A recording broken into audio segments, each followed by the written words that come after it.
from KC Online Television, from Kansas City's fastest growing news program. This is I2I KC. Coming up next here on I2I KC, we have the results from the June 23rd election from the city council members, new re-elected, some re-elected, from the mayor to the city council. We have it all right here on I2I KC on our After the Election special. And of course, we have some updates to give you once again with the Kansas City Public School System with an interim superintendent, and to further change the repurposing plans for a lot of vacant school buildings in the district as well. So we have that and a lot more. And of course, we have the backbone story of what has happened in Charleston, South Carolina. I'll keep my eyes on it and give you my commentary of what America is going to go through, or what has America went through, and what America is going to continue to go through. We have that and a lot more ahead on our program today. Okay, ladies and gentlemen? So, stick with us. Alright, ladies and gentlemen, I'm just going to go ahead and just shoot it right at the beginning. June 23rd's election was a low voter turnout. It was once again another low voter turnout event. Now, this election is one of the first summer elections, so a lot of people that I've talked to have forgotten that it was election day on June 23rd, Tuesday, June 23rd. However, I've been making reminders to all of you. A lot of Facebook friends of mine have been giving you reminders. So, and I've been sharing those reminders. I couldn't share them all because I'm not always on Facebook. Even though I might be actively on the side panel there, I might not always be on Facebook or even in front of the computer. Now, I am in front of the computer today, but I'm not on Facebook, nevertheless. But anyhow, let's get down to the real deal. So we're just going to go ahead and call this a low voter turnout, and we're going to talk about some specifics, or a specific issue that will arise when it comes to petitions and measures and things here just a little bit. But first, let's start off with the mayor of Kansas City. Of course, most have predicted it, and this is what it is. Sylvester James, or Sly James, is re-elected with 88.77% of the vote. And starting off with the first district at large, Scott Wagner took it home with an 88.26% vote. Took those votes there for the first district at large. For the second district at large, Lohr has took a 69.8% vote. For a third district at large, Lucas has taken home with a 79.3%. Fourth district at large, I want to apologize. Fourth district at large, Catherine Shields, former Jackson County executive, has the majority hold of votes at 51.79. For the fifth district at large, Barnes took an 80.65% vote. For the sixth district at large, Taylor, who was the only one listed for the 6th district, took 100% of the votes. For the third district, regular districts, of course, Jermaine Reed is re-elected with 72.14%. For Justice, takes it home with a 77.35% vote. For the 5th district, Kennedy takes it home and has she beat Backus with a 51.41% vote. For the 6th district, here's what the vote is making up here. McManus has took a 75.10% vote, and that is it for the districts. And the rest of you, as I talked earlier on, is that you would be voting on 2, 4, 6 judges from the municipal court of Jackson County. So we're not going to go over those, but you can find those out on kceb.org. You just click on current election results at the homepage. All right, everybody, I'm going to go ahead and take a break so that way I can get some water or something down the throat, because it is allergy season and I'm not feeling quite that well when it comes to allergies. But we will have more on what has took place in the Kansas Missouri School District. And of course, we'll have the latest of the backbone story from how that issue with 9 people died in a Bible study in Charleston, South Carolina. We'll have that and a lot more coming up.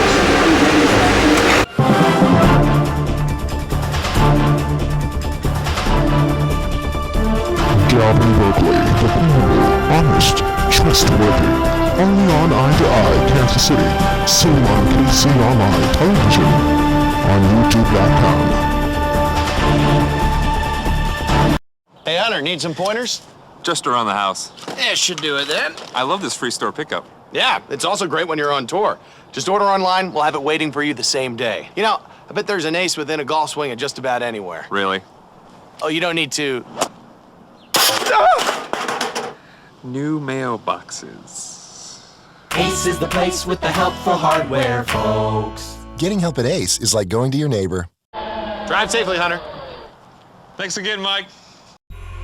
We could tell you about the years of research and development.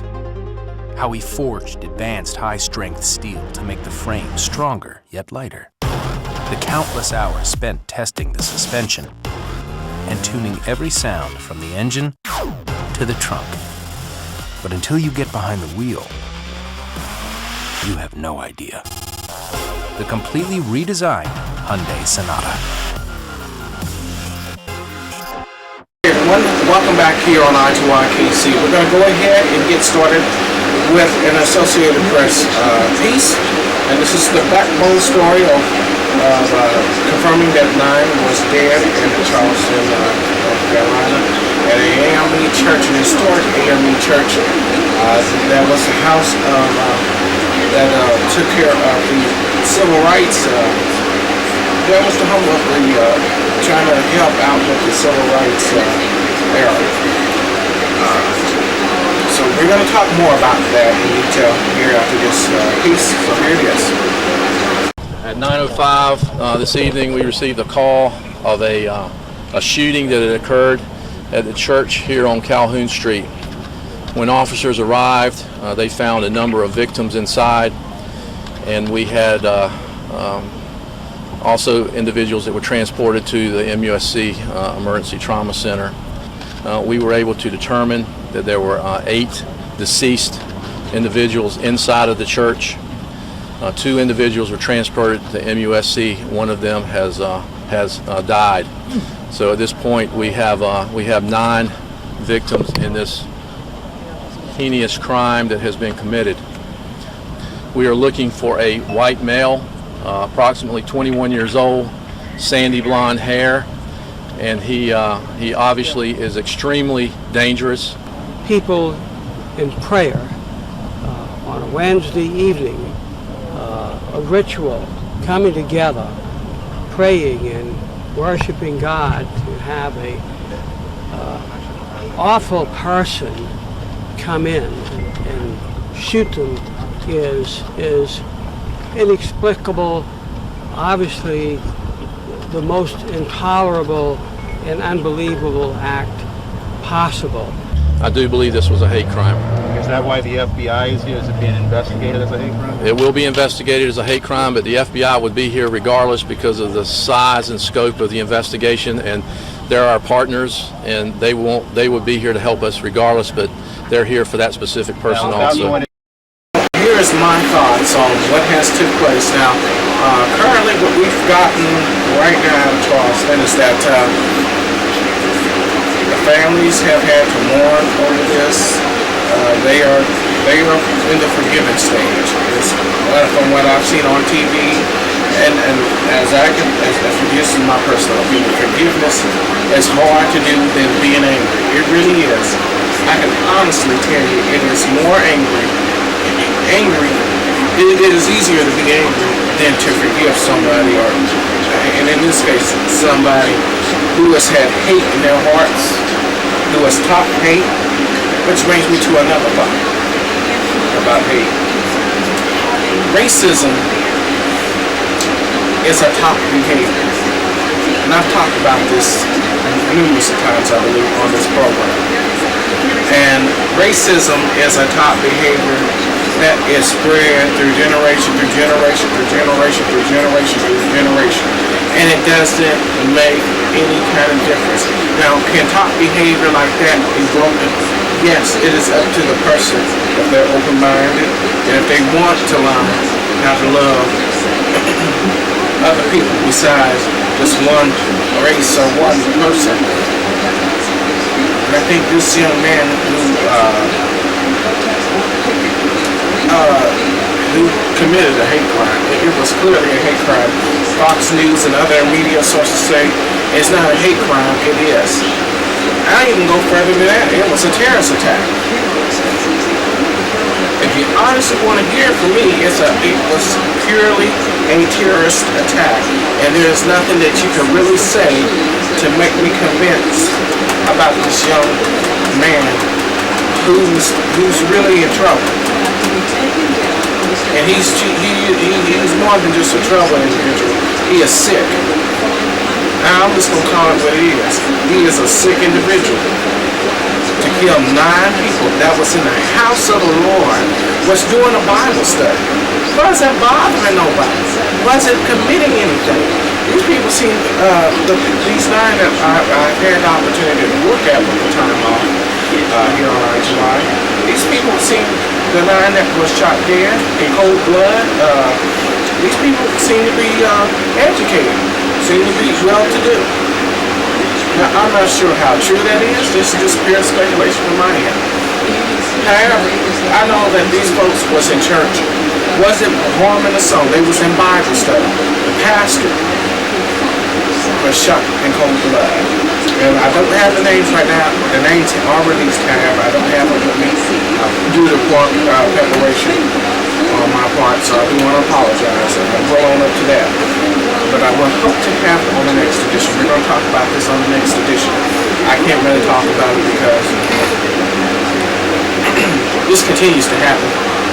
Things like this just continues to happen time and time again. And yeah, it makes me upset. And it should make you at home upset as well. If it doesn't, I don't know what it is.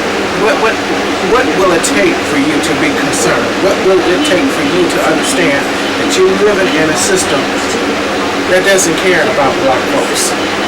And it's been a systematic issue for a long time. So, racism isn't going to go away unless the real core of the issue is going to be addressed, and it's going to be thoroughly addressed, not just addressed just to be addressed and it's done. No, it needs to be thoroughly addressed and thoroughly understood, so that way we as people, I don't care if you're black or white, this issue can be addressed. This has been an issue that has gone on for a long time.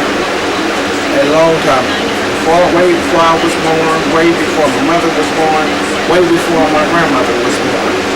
This was an issue of this country. Now, I'm not going to talk about anything else because I don't want to put too much emotion into it. I don't want to put any emotion into it, but I am pissed off about this. But moving on into our next news story in terms of the Kansas City public school system. Of course, Dr. Stephen Green has already departed from the school district. He left on the 23rd election day, of course, on the 23rd of June, Tuesday, June 23rd. And the interim superintendent is going to be Alvin Tunis. That is the name that has pulled up. He's in the internal person with the school district. He's been the financial officer within the school district since 2011. He's not a stranger to the metro area, as he also has been with the Park Hill School District. A lot of parents are concerned about this interim replacement because they don't know if he's going to be committed to building on the momentum that the school district has started to have with Dr. Stevens Green's tenure. So I hope that parents can start to get involved with the school district, because that's what needs to start happening. Parents need to start getting involved. They really do. Parents have to start getting involved in their communities. Parents have to start getting involved with their children. That's what needs to happen. So, and also with the school district, there is a plan to retune or revisit the repurposing plan that the school district has. 16 of its remaining buildings that have not went up for sale or a lease agreement.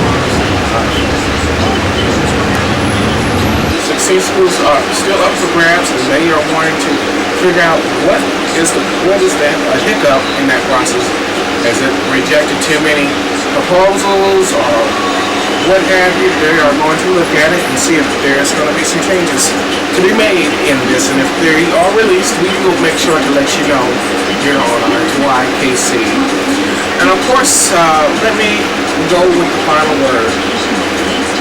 And part of my final word is going to be about the community, about what has happened in Charleston, and about a whole bunch of things. It's going to be about our society. So let me jump into this real quickly. As people, regardless if you are black or white, purple, blue, green, yellow,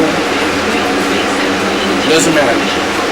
What matters is that you get involved in your community, is that you get involved with your neighborhood. Start cleaning it up. Start paying attention to it. Now, this is the same theme I've been saying for quite a while. Same thing. But we've got to learn how to respect with one another. We've got to learn how to understand one another a little bit better. What I don't like about the media, about the mainstream media, is that they take these stories about the Charleston 9 that was shot there and other stories, and they keep playing it and playing it and playing it over and over and over, and they put different angles on these stories, and these different kinds of angles are not there.